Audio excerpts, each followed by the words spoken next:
hapus jejak pinjol, ya, menghilang dari pinjol, menghapus nama yang masuk ke Slik, habis itu menghapus hutang yang ada di pinjol.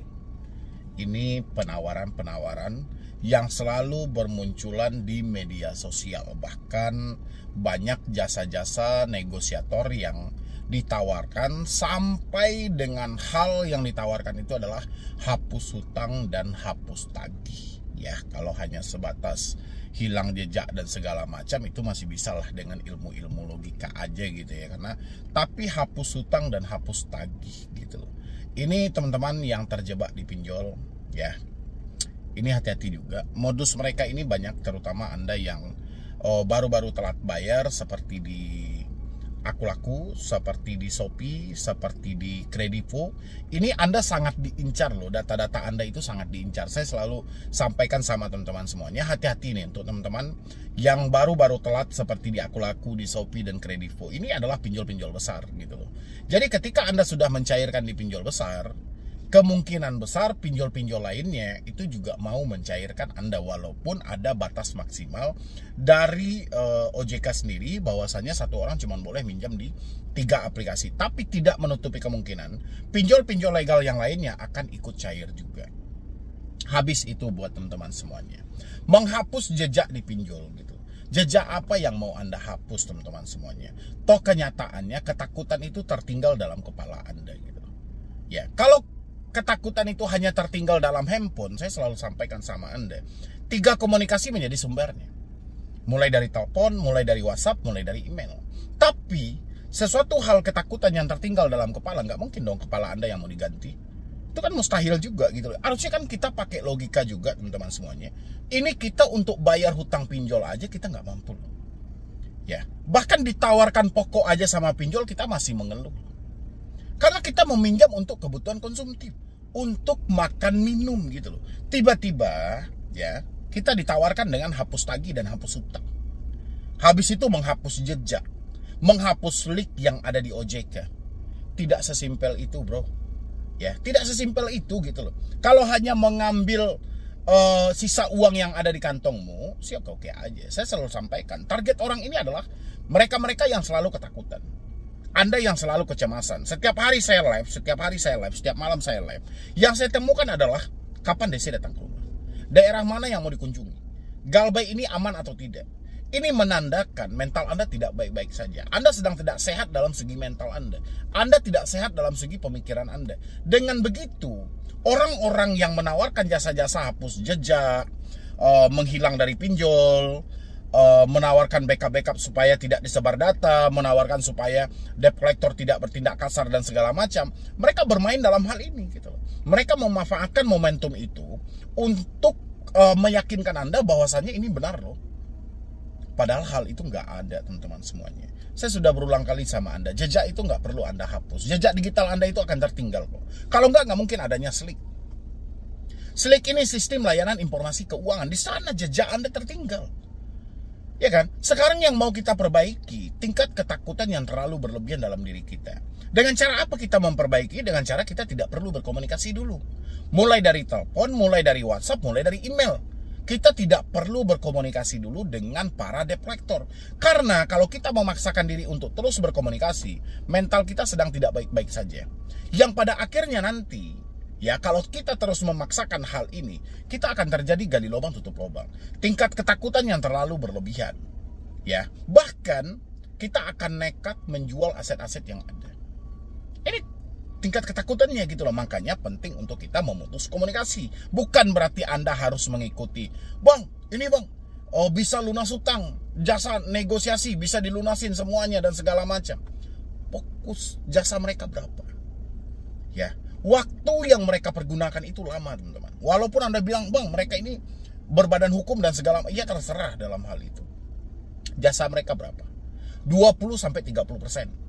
Oke. Kalau ada hutang Anda 10 juta, itu 3 juta itu sudah jasa yang harus Anda bayarkan. Ya, sekarang mereka dapat pokoknya berapa? 10 juta tambah 3 juta tadi. Anda menjadi berapa? 13 juta. Ini yang harus dipikirkan teman-teman semuanya gitu loh. Bukan berarti teman-teman harus terhanyut dengan janji-janji manis, beranggapan bahwa ini bisa hilang, hutang kita bisa auto lunas dan segala, itu nggak ada.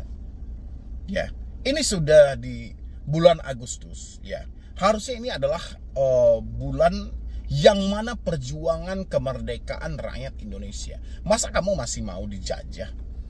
Ya, masa kamu masih mau ditipuin dan dibodoh-bodohin? Segala sesuatu yang ada di dunia maya berbaur dengan jasa, itu pemasukan mereka loh, perputaran uang. Masa Anda nggak memikir sampai sejauh itu, teman-teman? Sementara kita ini dibenturkan karena ketidakmampuan kita, karena keterbatasan uang kita tadi, sehingga kita belum mampu membayar dengan lunas sama mereka gitu loh. Sekarang kita malah tergabung dengan jasa-jasa seperti ini. Berapa lagi itu nanti harus dibayarkan sama mereka? Iya kalau ini berhasil, kalau tidak, duit yang sudah Anda berikan itu nggak mungkin kembali. Ya, karena akad di awalnya sudah berbeda gitu loh. Mekanisme di awalnya sudah berbeda. Duit yang Anda berikan ya sudah, itu duit hilang. Ya, habis itu lagi jasa-jasa penghapusan data dan segala macam. Ini real penipuan semuanya. Ya kan? Nggak ada orang yang bisa menghapus data. Saya sudah berulang kali menyampaikan sama teman-teman. Kalau ada orang yang bisa menghapus data yang ada di pinjol, dia nggak perlu nawarin sama Anda gitu loh. Ngapain dia memperluas hal ini? Ya kan? Mendingan dia sendiri yang minjam ke pinjol, pakai data dia. Begitu cair dia hapus.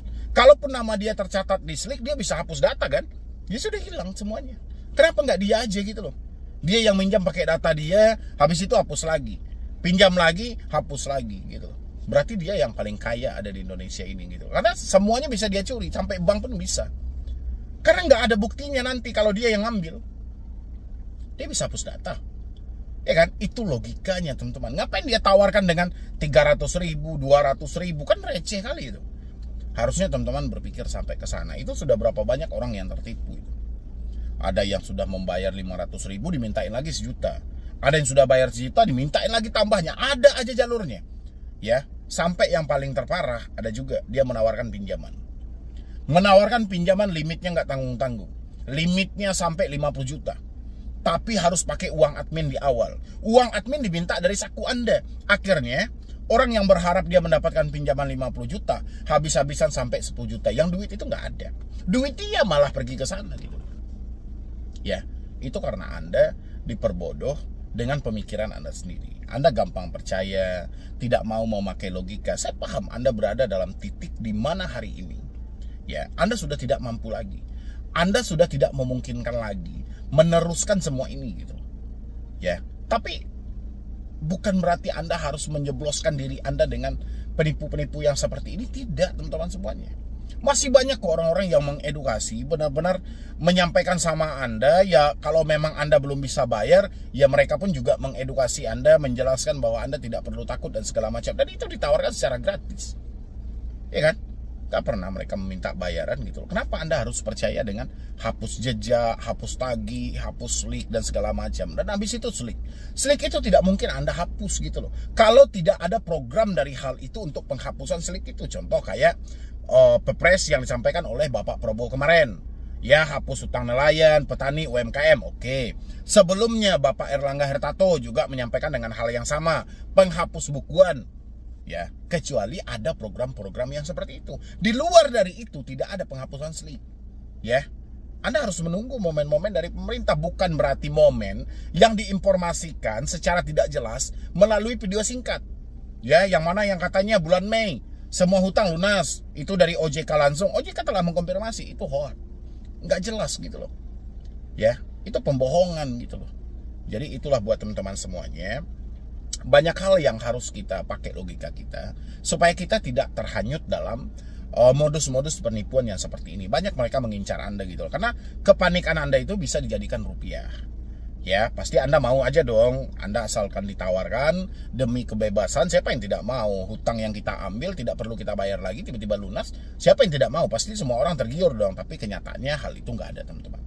Ya, itu lebih kepada menipu diri Anda aja, memanfaatkan kepanikan Anda untuk cuan bagi mereka. Saya berharap buat teman-teman semuanya, jangan ada nanti yang mau menyerahkan data dia atau mendownload aplikasi berikutnya dengan dalih ini semi legal, ilegal untuk melunasi yang legal, sistem bagi hasil 40-60 dan segala macam. Ini sudah bulan Agustus, teman-teman. sudahlah gitu loh. Jangan dijajah terus oleh orang-orang. Harusnya Anda merdekakan diri Anda. Kalau enggak Anda yang mau merdekakan diri Anda, siapa lagi? Masa Anda ikuti hal-hal yang tidak jelas seperti itu? Masa Anda percaya dengan hal-hal yang seperti itu? Padahal jelas-jelas itu menjerumuskan Anda semuanya, malah menipu Anda semuanya gitu loh.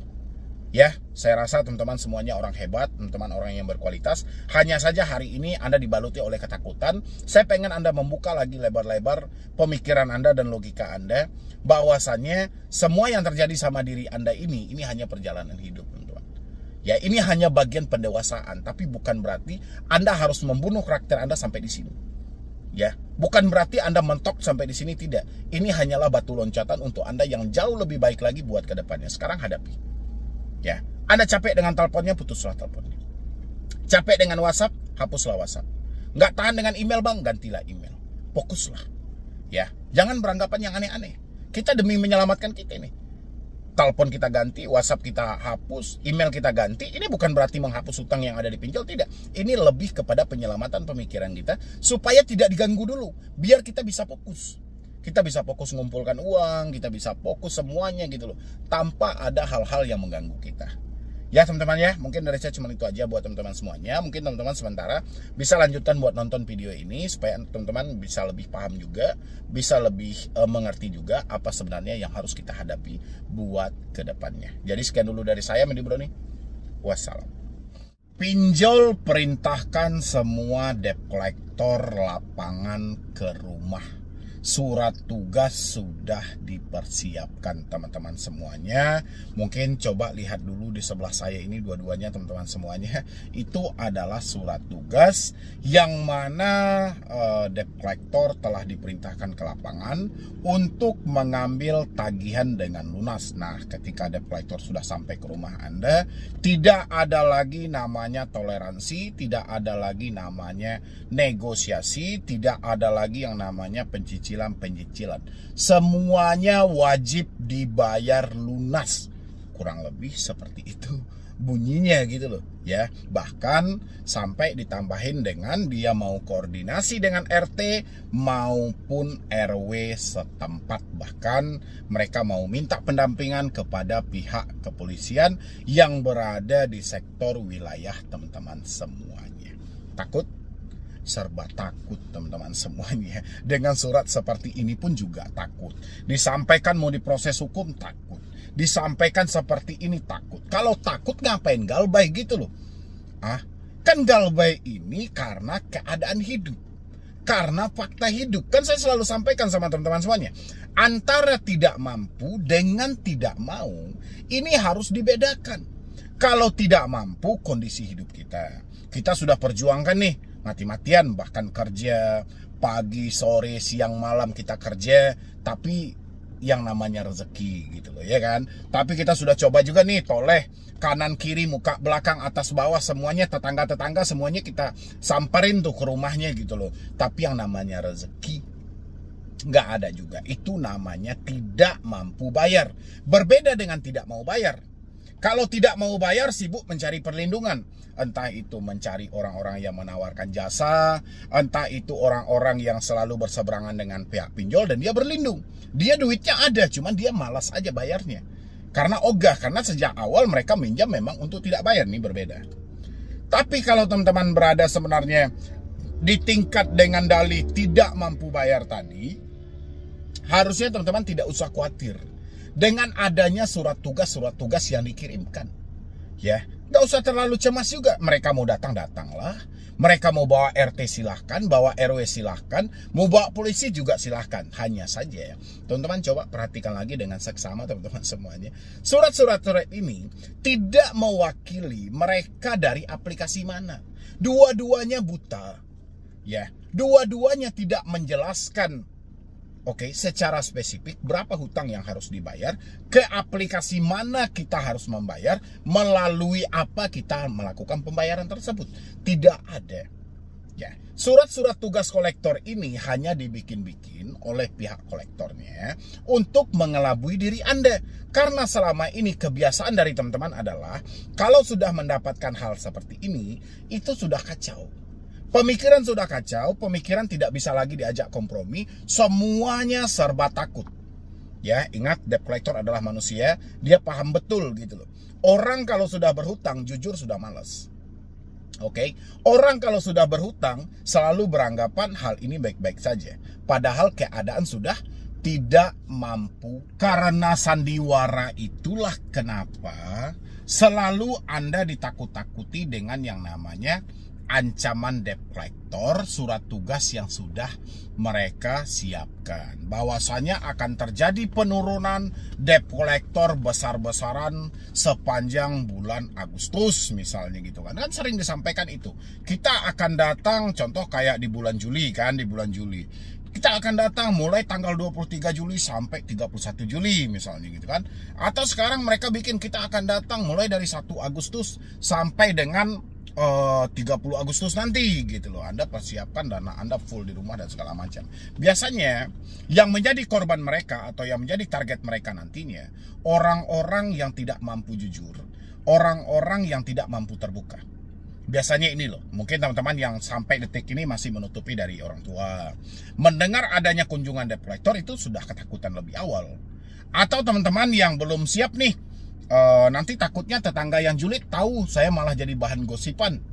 Itu Anda juga jadi target utama gitu loh. Ya, atau misalnya Anda tidak pengen nih teman-teman kampus Anda dan rekan kerja juga tahu, takutnya nanti saya jadi bahan omongan dan segala macam. Atau tidak pengen suami tahu, ini jadi target utama. Ya. Biasanya orang-orang ini kalau dia masuk dalam permainan dan dia mempercayai semua ucapan dari debt collector itu, besar kemungkinan mereka akan menambah nominal hutang mereka. Kenapa menambah nominal hutang mereka? Tanpa berpikir panjang, tanpa mereka pedulikan, mereka akan melakukan gali lubang tutup lubang.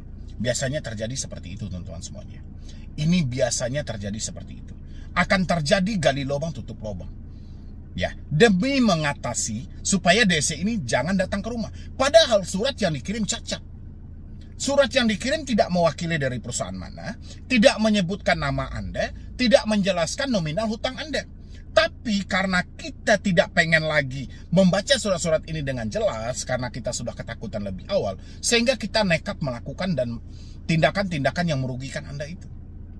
Ya, makanya targetnya orang-orang yang bermental lemah. Ya, saya setiap malam itu live teman-teman semuanya. Jadi saya mewajari hal ini dilakukan oleh debt collector. Saya live setiap malam di YouTube, saya live setiap malam. Saya tidak pernah kehilangan satu pertanyaan. Kapan DC datang ke rumah? Daerah ini didatangi atau tidak? Galbay aman atau tidak? Ya, ini 3 pertanyaan berbeda tapi maksudnya sama. Ya, kapan DC datang ke rumah? Daerah mana yang dikunjungi? Galbay ini aman nggak? Artinya semuanya ada DC ke rumah dia atau tidak. Menandakan masih banyak teman-teman saya yang mentalnya belum baik-baik. Jadi saya memaklumi kalau setiap hari orang-orang selalu mendapatkan dengan dalih adanya surat-surat tugas, adanya kunjungan kolektor lapangan, atau kolektor akan berkunjung ke rumah dia, atau surat tugas yang dilayangkan, atau foto-foto orang dalam perjalanan, atau share-share lokasi GPS pack yang dikirimkan oleh debt collector, itu hal wajar gitu loh. Karena memang angka menunjukkan bahwasanya mereka ini masih banyak lemah mentalnya, tidak mampu jujur dengan keadaan yang ada. Ya, itulah kenapa orang-orang selalu sibuk mencari perlindungan dan perlindungan. Bukan perlindungan yang mereka dapat, malah kebuntungan yang mereka dapat gitu loh. Kenapa kebuntungan, Bang? Mereka berharap masalah mereka selesai. Mereka berharap semuanya damai-damai saja. Tidak ada lagi ancaman, tidak ada lagi teroran, dan mereka bertemu dengan orang yang menjanjikan tidak akan terjadi apa-apa. Kenyataannya mereka dibohongi. Ya, duitnya habis, hutang dia tidak selesai, dia tetap dengan permasalahan yang ada. Gitu loh, makanya seringkali teman-teman terjebak dengan jasa backup data, amankan data, hentikan sebar data, kaper debt collector dan segala macam. Seringkali teman-teman terjebak dalam hal itu. Padahal hal-hal yang 2 ini dikirimkan itu nggak ada apa-apanya. Cuman Anda aja yang terlalu berlebihan, terlalu over rasa takutnya, tanpa ada kendali yang jelas dalam hidup Anda, sehingga tindakan ceroboh itu selalu dilakukan. Karena drama ketakutan ini tidak mau berhenti. Padahal tinggal dihentikan ya kan. Sudah berapa kali juga saya sampaikan, ini sumber masalahnya teman-teman ada di telepon, di WhatsApp, dan di email. Di sana letak sumber masalahnya. Kalau kamu tidak mau memutus komunikasi ini, sumber masalah itu tetap ada. Ya. kamu tetap akan ketakutan. Sekuat apapun mentalmu, kamu akan ketakutan. Karena mereka pintar untuk menciptakan banyak drama. Sementara kita hanya satu, ya. Kita takut dan kita membawa rasa bersalah dan penyesalan yang sangat tinggi. Cuman itu aja gitu loh. Sementara debt collector, mereka lincah banget. Mereka menguasai segi ancaman. Apapun model nasabahnya, mereka sudah pelajari. Jadi buat teman-teman saya semuanya, please banget, kalau Anda mendapatkan, wah surat penurunan kolektor lapangan, surat tugas debt collector lapangan, itu nggak ada teman-teman semuanya. Itu hanya menekan Anda, menakut-nakuti Anda. Yuk gali lubang, tutup lubang aja yuk. Kau pinjam aja tuh ke aplikasi lain. Kau cari tuh pinjol yang gampang cair. Kau jual tuh aset-asetmu yang ada, itu aja yang enggak gitu. Makanya Anda digertak dengan hal-hal seperti ini. Debt collector itu dia nggak perlu ngirim-ngirimkan Anda surat tugas. Dia nggak perlu nyampe-nyampekan dia mau datang. Dia tinggal datang aja sesuai perintah perusahaan, dia langsung berkunjung ke rumah Anda gitu. Ya. Kalaupun dia mau konfirmasi, itu sudah berada di rumah Anda. Bu, saya sudah di depan rumah, ini orangnya nggak ada. Itu baru jelas gitu loh. Tapi kalau dia mau kirimkan, ada sebuah perencanaan dan segala macam, itu mustahil. Yang ada dia tidak akan pernah menemukan nasabah yang tertunggak tadi di rumah gitu. Karena prinsip orang ngutang kalau tidak bayar tuh kabur. Dia ketakutan. Ya kan? Nggak mungkin dong debt collector langsung memberikan aba-aba bahwa dia mau datang. Tunggu di rumah ya, kami mau ke sana. Yang ada kabur lah orang. Jadi selagi Anda mendengarkan kata-kata tunggu di rumah, jangan kemana-mana, kami akan berkunjung, itu nggak akan datang. Itu nggak ada itu. Makanya Anda tunggu selama setahun pun nggak datang dia itu. Atau dia sampaikan besok pagi dia mau datang nih surat tugas kami, itu nggak datang juga gitu. Selagi masih bersuara, kunjungan itu nggak ada. Ya, dia yang paling berbahaya itu senyap teman-teman. Dia coba konfirmasi, ya, dia konfirmasi, dia tanyakan baik-baik gimana pembayarannya dan segala macam, tapi Anda tidak ada gubris juga dan segala macam. Baru tiba-tiba dia sudah datang aja tuh di rumah Anda gitu loh. Baru dia tanyakan gitu loh. Ini bukan suatu yang menakutkan juga. Jangan jadikan ini bahan untuk menakuti diri Anda, tidak. Anda berkomunikasilah dengan baik. Sampaikan apa yang terjadi. Apa kendala Anda sehingga belum melakukan pembayaran? Sampaikan sama debt collectornya, kendala saya di sini. Duit saya nggak ada. Jujur aja udah. Kan sering tuh teman-teman bertanya, Bang, kalau DC datang kira-kira kita ngomong apa ya? Yang ngomong apa? Yang ngomong tentang hutang kita lah. Kenapa kita belum bayar? Apa penyebab kita tidak bayar? Jelaskan aja. Oh, debt collector tidak mengerti, Bang. Itu urusan mereka. Jangan pernah menunjukkan kelemahan kita di hadapan debt collector. Kalau Anda tidak pengen terjadi bentrok dengan mereka. Selagi Anda menunjukkan suatu kelemahan ketika berkomunikasi atau berhadapan dengan debt collector, Anda akan diinjak-injak habis-habisan. Ya, jadi biasa aja, sampaikan aja, saya belum ada duit. Karena pekerjaan saya seperti ini, saya resign, perputaran duit saya seperti ini. Kalau Anda mau nunggu, kalau Anda tidak mau nunggu, lanjutkan risikonya. Lebih simpel kan seperti itu, tapi kita juga penting ketika ada debt collector yang datang, Anda harus tahu juga apa yang perlu dipertanyakan, seperti IDKAR, surat kuasa, sertifikat profesi bidang penagihan, itu penting untuk ditanya. Jangan kita buru-buru langsung masuk ke topik pembahasan kita aja, hutang kita, jangan. Kita cek dulu mereka ini siapa dan dari mana. Harus ada dong bukti dokumen-dokumennya. Kalau nggak ada, ya udah Anda balik aja dulu. Besok aja datang ke sini lagi kalau dokumen Anda sudah lengkap. Ya, jadi saya berharap buat teman-teman semuanya yang mendapatkan surat-surat tugas pengunjungan debt collector, jangan dijadikan ini beban, jangan dijadikan ini sebagai masalah untuk Anda gali lubang tutup lubang. Ya, jadi sekian dulu dari saya, Medi Bro nih. Wassalam.